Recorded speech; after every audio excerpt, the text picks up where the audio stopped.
ایران میں حکومت مخالف مظاہرے شروع۔ مسلم دنیا اور بالخصوص مشرق وسطی میں تخریب کاری، دہشت گردی اور فرقہ وارانہ فسادات کے مرکز و محور ایران دھیرے دھیرے اس آگ کی لپیٹ میں آ رہا ہے جو اس نے مسلم دنیا کا آشیانہ جلانے کے لیے لگا رکھی تھی۔ ایران میں اپوزیشن جماعتیں، مختلف اقوام اور مکاتب فکر ایرانی حکومت کی فرقہ پرستی، نسلی تفریق اور متعصبانہ رویے سے سخت نالاں ہیں اور اب سلسلہ احتجاجی مظاہروں تک پہنچ چکا ہے۔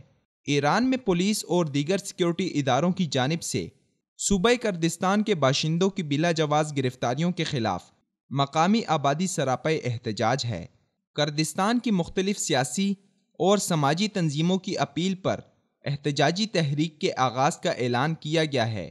ذرائع کے مطابق ایرانی کردستان کے باشندوں کی جانب سے ایک ایسے وقت میں احتجاج میں شدت لانے کا اعلان کیا جب دوسری جانب ایرانی پولیس نے حالیہ ایام میں جاری کریک ڈاؤن کے دوران 20 افراد کو حراست میں لے لیا ہے۔ انسانی حقوق کی تنظیموں کے مطابق ایرانی حکومت کرد اور دیگر اقوام کو منظم پالیسی کے تحت ہراساں کر رہا ہے۔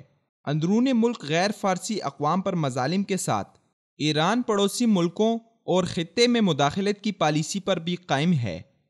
ایرانی حکومت کے مظالم کے خلاف صدائے احتجاج بلند کرنے والی تنظیموں کی جانب سے صوبے بھر میں ہڑتال کی کال دی گئی ہے۔ کردستان کے مختلف شہروں میں پمفلٹس تقسیم کیے گئے ہیں جن میں عوام الناس سے اپیل کی ہے کہ وہ احتجاجاً بازار بند رکھیں اور حکومتی مظالم کے خلاف ہڑتال میں حصہ لیں۔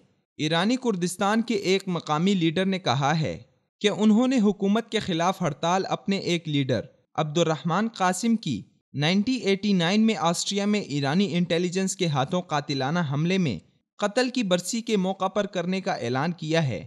مقامی کرد رہنما نے نام ظاہر نہ کرنے کی شرط پر بتایا کہ گزشتہ کچھ ہفتوں سے ایرانی پاسداران انقلاب نے کرد شہریوں کو ہراساں کرنے کے لیے ان کے خلاف وحشیانہ کریک ڈاؤن شروع کر رکھا ہے جس پر وہ احتجاج اور ہڑتال کرنے پر مجبور ہوئے ہیں۔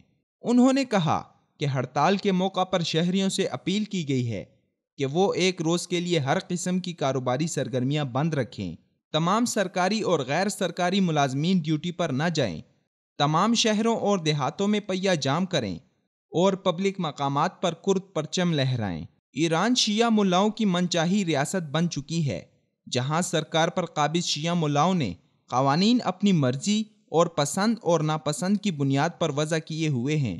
اپنے مقاصد کی تکمیل کے لیے ایران اپنے ہی ملک کے شہریوں سے بھی مخلص نہیں، جس کی وجہ سے ایرانی عوام میں مایوسی اور بیزاری پھیل رہی ہے۔ ایرانی عوام خمینی انقلاب کے بعد شیعہ ملائیت